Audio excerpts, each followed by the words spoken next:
आमचे प्रतिनिधी रामराजे शिंदे, त्याचप्रमाणे आमचे प्रतिनिधी अमित जोशी।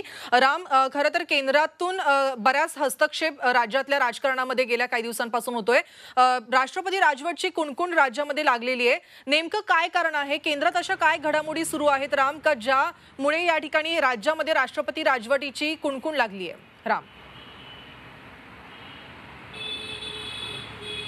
बिलकुल, खरं तर दोन मुद्दे पाहावे लागतील। एक तर की केंद्राकडून राज्यामध्ये राष्ट्रपती राजवट लागू करण्यासंदर्भामध्ये काय प्रयत्न केले जात आहेत का, आणि दुसरं, जर लागू करायची असेल तर ती काय प्रक्रिया आहे। त्यामुळे पहिला मुद्दा असा आहे की राज्यामधली परिस्थिती, मुंबईमधली परिस्थिती जी आहे ती हाताबाहेर गेलेली आहे का, प्रशासनामधले वाद आणि मुख्यमंत्री म्हणून उद्धव ठाकरे हे सरकार हाताळण्यासाठी कितपत यश अपयशी आहेत, हे सर्व जी काही माहिती आहे ती केंद्रापर्यंत पोहोचत आहे। आणि हे संपूर्ण आपत्तीच्या संदर्भामधलं निरीक्षण आहे किंवा हस्तक्षेप करण्याचा अधिकार गृह मंत्रालय आहे, आणि त्या गृहमंत्री आहेत अमित शाह।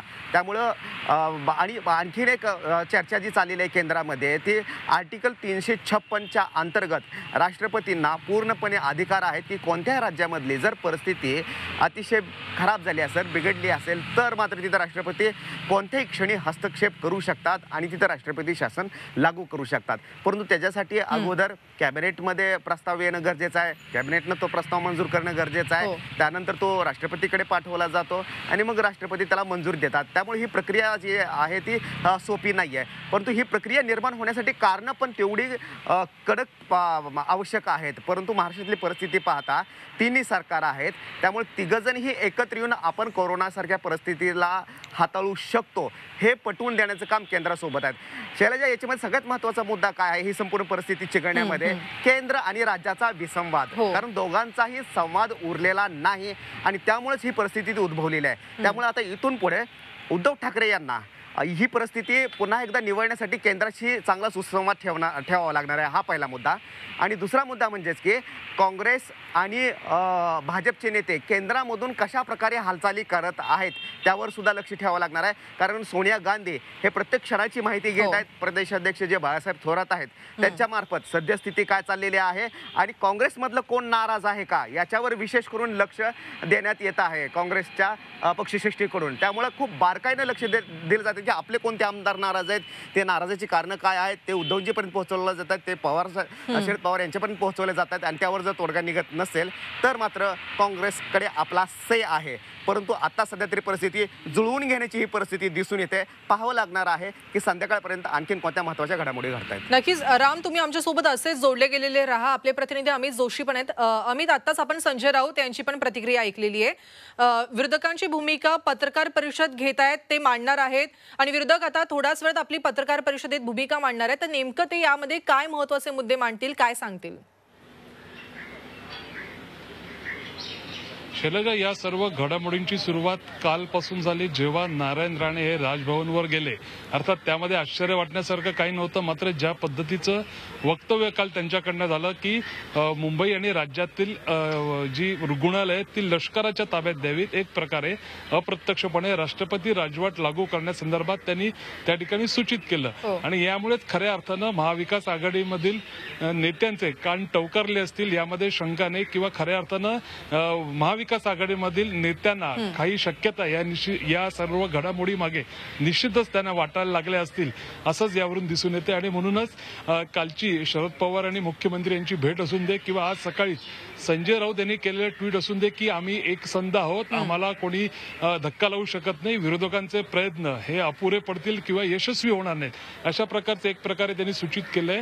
थोडक्यात सांगायचं झालं तर ज्या प्रकारे भाजपकडनं किंवा विरोधी पक्षाकडनं राज्य अस्थिर करण्याचा प्रयत्न चालू आहे तो आम्ही होऊ देणार नाही, आम्ही 170 आहोत, अशा प्रकारची भूमिका त्या ठिकाणी संजय राऊत यांनी मांडलेली। आणि त्याचबरोबर उद्धव ठाकरे यांच्या कामावर शरद पवार हे समाधानी आहेत, अशा प्रकारचे वक्तव्य केलेलं आहे। एक प्रकारे विरोधक कशा प्रकारे हालचाल करत आहेत, कशा प्रकारे टोक गाठण्याचा प्रयत्न करत आहेत, हे त्यांनी सांगण्याचा प्रयत्न केलेला आहे। त्याच्यामुळे बघूया आता गेल्या 24 तासातील घडामोडी लक्षात घेतल्या तर आता फडणवीस काय भूमिका मांडतात।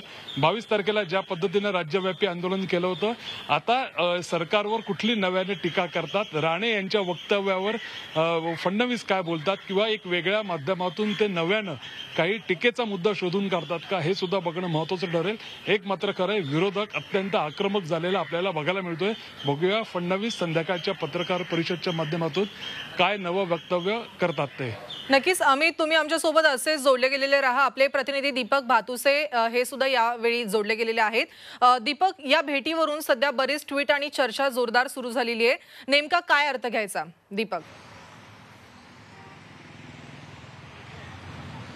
शैलजा, गेले काही दिवस विरोधक ज्या पद्धतीने आक्रमक झालेले आहेत, विशेषतः रस्त्यावर उतरून आंदोलन असेल, म्हणजे आपल्या अंगणात केलेलं आंदोलन असेल किंवा काल नारायण राणेंनी केलेली राष्ट्रपती राजवटीची मागणी असेल, त्यापूर्वी रेल्वे मंत्र्यांनी सरकारच्या नाकर्तेपणावर केलेले विविध ट्विट्स असतील आणि त्याच्या आधी राज्यसभेचे भाजपचे खासदार सुब्रमण्यम स्वामी यांनी उद्धव ठाकरेंना दिलेला इशारे वजा सल्ला असेल, या सगळ्या पार्श्वभूमीवर राज्यातील सरकार अस्थिर आहे. राज्यात कोरोनाच्या पार्श्वभूमीवर सरकार अपयशी ठरलेलं आहे पूर्णपणे. त्यांना ही स्थिती हाताळता येत नाहीये आणि या तक्रारी वारंवार राज्यपालांकडे विरोधी पक्षांकडनं केल्या जातात. त्यामुळे महाविकास आघाडीच्या नेत्यांना एक संशय आहे की राज्यपालांच्या आडून महाराष्ट्रामध्ये राष्ट्रपती राजवट लागू करण्याच्या हालचाली सुरू नाही आहेत ना, आणि त्या अनुषंगाने शरद पवार आणि उद्धव ठाकरे यांच्या कालच्या संध्याकाळच्या भेटीकडे बघितलं जात आहे. यापूर्वी सुद्धा शरद पवार उद्धव ठाकरे यांची भेट झाली, मात्र ती भेट बाळासाहेब ठाकरे स्मारकात झाली. काल शरद पवार स्वतः मातोश्रीवर उद्धव ठाकरेंच्या भेटीला गेले. त्यामुळे निश्चितच मातोश्रीवर झालेल्या या चर्चेकडे पूर्ण राज्याचं लक्ष लागलेलं आहे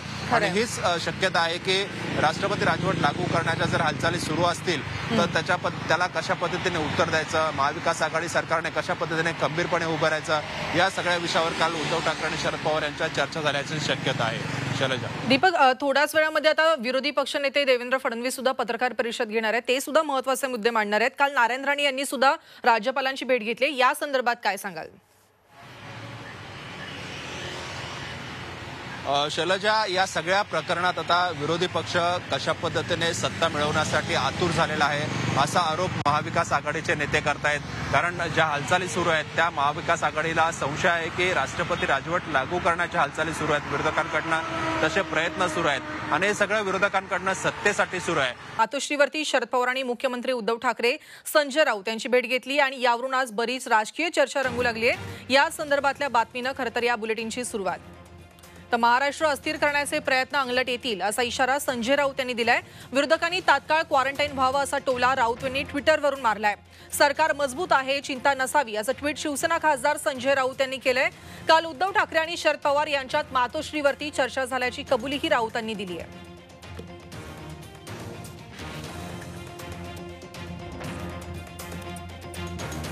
विरोधकांनी तात्काळ क्वारंटाईन होणं गरजेचं आहे, त्याचप्रमाणे राज्य अस्थिर करण्याचा प्रयत्न त्यांच्या संगलट येईल असंही संजय राऊत म्हणालेत. सरकारमधून कुणीही फुटणार नाही असंही त्यांनी स्पष्ट केलंय. हे सरकार स्थिर असून 5 वर्ष हे सरकार चालेल असा विश्वास संजय राऊत यांनी व्यक्त केलेला आहे. विरोधकांनी तात्काळ क्वारंटाईन व्हावं हे गरजेचं आहे असंही त्यांनी स्पष्ट केलंय.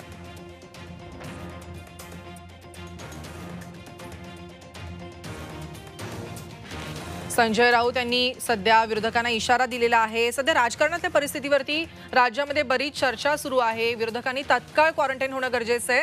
हे सरकार 5 वर्ष चालेल असंही त्यांनी म्हटलंय. या संदर्भात बातचीत करण्यासाठी माझ्यासोबत आहेत आमचे प्रतिनिधी दीपक भातुसे, अमित जोशी आणि रामराजे शिंदे. महाविकास आघाडीच्या गोट्यात काय नेमक्या खळबळ चाललेली आहे, काय महत्त्वाच्या घडामोडी घडतायत, या संदर्भात मी दीपककडून माहिती जाणून घेणार आहे. त्याचप्रमाणे भाजप किंवा विरोधकांची काय महत्त्वाची भूमिका आहे या संदर्भात मी अमितकडून माहिती जाणून घेणार आहे. तर केंद्रात काय हालचाली सध्या सुरू आहेत या संदर्भात रामकडून मी माहिती जाणून घेणार आहे. सर्वप्रथम मी अमितकडे जाईन. अमित, सध्या आपण आता सुधीर मुनगंटीवार काय म्हणालेत हे आपण ऐकलेलं आहे. नारायण राणेंनी जी राष्ट्रपती राजवटीची भूमिका राज्यपालांकडे मांडली ही भाजपची अधिकृत भूमिका नाही हे त्यांनी स्पष्ट केलंय. त्याचप्रमाणे त्यांनी सारवासारव करण्याचा प्रयत्न केलाय. काय सांगाल याबद्दल? एक प्रकारे ज्या प्रकारे नारायण राणे यांनी काल राष्ट्रपती राजवट लागू करण्यासंदर्भातलं वक्तव्य केलं, खरं तर त्याची बातमी लगेच झाली, जोरदार त्यावर चर्चा व्हायला सुरुवात झाली. मात्र त्याचं गांभीर्य अर्थातच भाजपच्या कदाचित नंतर लक्षात आलं असावं.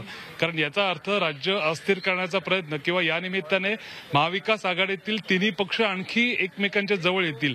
त्याच्यामुळे हे सरकार आणखी घट्ट राहील आणि म्हणूनच भाजपचा जो काही डाव सरकारवर टीका करण्याचा आहे तो सहजा त्या ठिकाणी शक्य होणार नाही आणि म्हणूनच भाजपनं अशा प्रकारे जे गंभीर वक्तव्य नारायण राणे यांनी केलं त्यांच्यावर प्रतिक्रिया देताना मुनगंटीवार यांनी एक प्रकारे सावरासावर करण्याचा प्रयत्न केलेला आहे.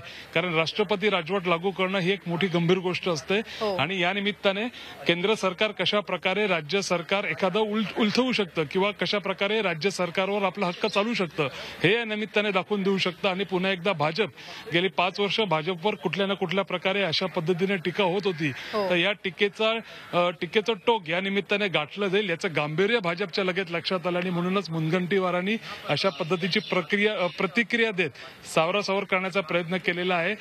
बघूया आता फडणवीस याच्या पुढे जाऊन काय नेमकी प्रतिक्रिया देतात ते. अर्थात राज्यातील परिस्थिती गंभीर आहे यामध्ये शंका नाही. मात्र भाजपने सुद्धा या आधी आंदोलनाच्या निमित्ताने सांगितलं होतं की आम्हाला सरकार अस्थिर करायचं नाही किंवा पाडायचं नाही मात्र सरकारला जागे करायचं आहे. तेव्हा आज फडणवीस काय प्रतिक्रिया देतात हे सुद्धा बघणं महत्वाचं ठरेल. नारायण राणे यांच्या वक्तव्यावर सुद्धा काय प्रतिक्रिया देतात हे बघणं महत्वाचं ठरेल. मात्र एक प्रकारे राष्ट्रपती राजवट हा शब्द भाजपच्या अंगलट येत असल्याचं लक्षात येताच भाजपनं सावरासावर करायला सुरुवात केली असंच यावरून म्हणावं लागेल. अमित, जेव्हा सुधीर मुनगंटीवार आपल्याशी बोलत होते तेव्हा त्यांनी अजून एक महत्वाची गोष्ट या ठिकाणी सांगितली ती म्हणजे राष्ट्रपती राजवटीची जी भूमिका आहे ती नारायण राणेंची स्वतःची भूमिका असेल कारण कोरोनाच्या पार्श्वभूमीवरती त्यांनी ही भूमिका मांडली होती. तर नारायण राणेंचा बोलवता धनी कोण हा प्रश्न सुद्धा या ठिकाणी उपस्थित होतोय.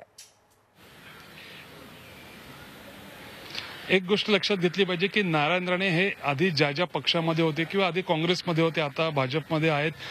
प्रत्येक वेळेला किंवा अनेकदा त्यांनी वेगळी भूमिका सातत्याने घेतल्याचं अनेकदा दिसून सुद्धा आलेलं आहे.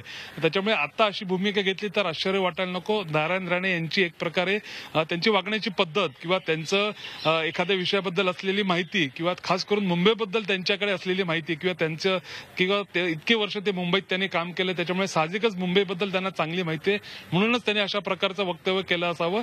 पण अर्थात राणे हे स्वतंत्र वृत्तीने किंवा स्वतंत्र पद्धतीने वागणारे एक व्यक्तिमत्व आहे हे सुद्धा लक्षात घेतलं पाहिजे. खास करून त्यांचा शिवसेनेवरचा राग आहे ही सुद्धा एक सूर्यप्रकाश इतकी उघड गोष्ट आहे. त्याच्यामुळे सातत्यानं उद्धव ठाकरे असतील शिवसेना असतील किंवा संजय राऊत असतील संध्याकाळी देवेंद्र फडणवीस पत्रकार परिषदेत काय महत्वाचं बोलतायत या संदर्भात अधिक अपडेट्स आम्ही तुमच्याकडून घेणारच आहोत. तुम्ही आमच्यासोबत असेच जोडले गेलेले राहा. केंद्रातील घडामोडी आपण जाणून घेणार आहोत. माझ्यासोबत रामराजे आहेत. राम, केंद्रामध्ये सध्या काय घडामोडी सगळ्या या पार्श्वभूमीवरती सुरू आहेत याबद्दल काय सांगाल? बिलकुल. खरं तर ज्या पद्धतीनं नारायण राणे यांनी राज्यपालांची भेट घेतली आणि भेट घेतल्यानंतर बाहेर आल्यानंतर सांगितलं की राष्ट्रपती राजवटीचा उल्लेख केला. खरं तर भाजपमध्ये एक शिस्त आहे आणि जर कोणता संदेश जर पोहोचवायचा असेल तर त्याची प्रक्रिया पण आहे. त्यामुळं आणि नारायण राणे जेव्हापासून राज्यसभेमध्ये आले तेव्हापासून भाजपच्या केंद्रातील नेत्यांसोबत त्यांचा रॅपो चांगला राहिलेला आहे. त्यामुळं नेमकं केंद्रातून हा संदेश गेला का आणि भाजप काय लिटमस टेस्ट करण्याच्या आता मनस्थितीमध्ये आहे का? एखादा खडा टाकून लिटमस टेस्ट करून सध्या महाराष्ट्रामधील परिस्थिती आणि या 3 पक्षामधील अंतर समन्वयाचा अभाव किती आहे हे जाणून घेण्याचा प्रयत्न केला जातोय का याच्याकडे पण पाहावं लागणार आहे. परंतु केंद्रातून भाजपचे नेते आणि त्याचबरोबर काँग्रेसचे नेते सुद्धा बारीक लक्ष ठेवून आहेत. कारण काँग्रेसमधूनच अनेक आमदारांनी नाराजीचा सूर केलेला आहे. थोड्या वेळापूर्वीच सुधीर मुनगंटीवार यांनी सांगितलं पृथ्वीराज चव्हाण यांची ऑडिओ क्लिप ही व्हायरल पण झालेली आहे आणि त्यामध्ये स्पष्टपणे ते सांगतायत की हे आमचं सरकार नाहीये. राष्ट्रवादी काँग्रेसचे अध्यक्ष शरद पवार यांनी काल संध्याकाळी मातोश्रीवरती जाऊन मुख्यमंत्री उद्धव ठाकरे यांची भेट घेतली आणि यावेळी खासदार संजय राऊत सुद्धा उपस्थित होते. एकीकडे कोरोनाच्या रुग्णांची संख्या वाढत असताना दुसरीकडे राज्य सरकार अपयशी ठरत असल्याचा शिक्का मारून राज्यात राष्ट्रपती राजवट लागू करण्याच्या हालचाली सुरू असल्याची भीती महाविकास आघाडी सरकारला सध्या वाटते आणि यातून महाविकास आघाडीच्या नेत्यांच्या बैठका वाढल्या असल्याचं चित्र आहे. तर दुसरीकडे भाजपसह महाविकास आघाडीच्या नेत्यांच्या राजभवनावरील फेऱ्याही वाढल्या आहेत. काल दुपारी शरद पवार राज्यपालांना भेटले. राज्यपालांनीच त्यांना भेटीसाठी बोलावलं होतं. तर त्यानंतर सायंकाळी भाजपचे खासदार नारायण राणे हे सुद्धा राज्यपालांना भेटले आणि त्यांनी थेट राज्यात राष्ट्रपती राजवट लागू करण्याची मागणी केली. यापूर्वी 2 दिवस आधी संजय राऊत ही राज्यपालांना भेटून आले होते. याआधी भाजपने महाविकास आघाडी सरकारविरोधात केलेल्या आंदोलनामधून महाविकास आघाडी सरकारच्या अपयशावरती आरोप केले होते. या संदर्भात अधिक माहिती जाणून घेण्यासाठी मी जाते आमचे प्रतिनिधी दीपक भातुसे यांच्याकडे. दीपक, महाविकास आघाडी सरकारचे नेते सुद्धा राजभवनावरती जात आहेत, राज्यपालांच्या भेटीगाठी घेत आहेत, अनेक बैठका सध्या होत आहेत. काय अधिक अपडेट्स द्याल?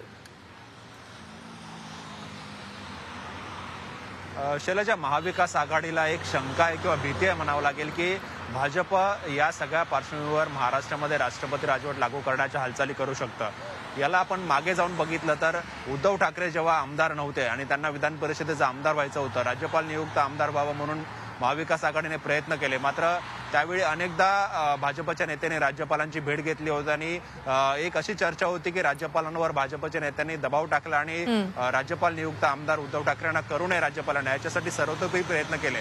त्यावेळी जर आमदार झाले नसते उद्धव ठाकरे तर निश्चितच त्यांना राजीनामा द्यावा लागला असता आणि सरकार कोसळलं असतं आणि त्याच निमित्ताने राज्यात राष्ट्रपती राजवट लागू करता आली असती, असा एक प्रयत्न भाजपचा होता, असा संशय त्यावेळेला व्यक्त केला गेला। आणि आता पुन्हा दुसरा संशय जो व्यक्त केला जातोय, कोरोनाच्या आडून राज्यामध्ये राष्ट्रपती राजवट लागू करण्याचा भाजपचा प्रयत्न आहे। गेल्या काही दिवसातील आपण घडामोडी बघितल्या तर वारंवार भाजपच्या नेत्यांकडनं महाविकास आघाडी सरकार कसं अपयशी ठरलेलं आहे कोरोनाची परिस्थिती हाताळण्यात, हे सरकार अस्थिर आहे, या सरकारमध्ये एकमेकांमध्ये समन्वय नाहीये, अशा पद्धतीचा आरोप जो आहे तो वारंवार महाविकास आघाडीच्या नेत्यांकडनं केला जातोय। त्या संदर्भात राज्यपालांकडे जाऊन तक्रार केली जाते आणि राज्यपालांकडे या तक्रारी करायच्या आणि नंतर राज्यपालांकरवी राष्ट्रपती भवनाकडे अहवाल पाठवायचा आणि राज्यात राष्ट्रपती राजवट लागू करण्याची शिफारस राज्यपालांनी करावी यासाठी प्रयत्न करायचा, असा भाजपकडनं प्रयत्न सुरू असल्याचा संशय जो आहे तो महाविकास आघाडीच्या नेत्यांना आहे। आणि त्यामुळेच काल जी शरद पवारांची आणि उद्धव ठाकरेंची चर्चा झाली, जर भाजपच्या खरंच अशा हालचाली सुरू असतील तर महाविकास आघाडीने पुढे काय रणनीती आखली पाहिजे या संदर्भात कदाचित ही चर्चा झाली असावी। आणि त्यामुळे राज्यातील राजकीय घडामोडी ज्या आहेत ते वेगाने आता आपल्याला सुरू असताना दिसतात। संजय राऊत यांचं ट्विट जे आहे ते ट्विट आणि त्यांनी केलेलं वक्तव्य सगळं काही सांगून जातं। नक्कीच दीपक, राज्यातील पुढच्या राजकीय घडामोडी काय असणार आहेत या संदर्भातील अधिक अपडेट्स आम्ही तुमच्याकडून घेणारच आहोत। धन्यवाद राम, त्याचप्रमाणे अमित आणि दीपक, तुम्ही दिलेल्या माहितीसाठी।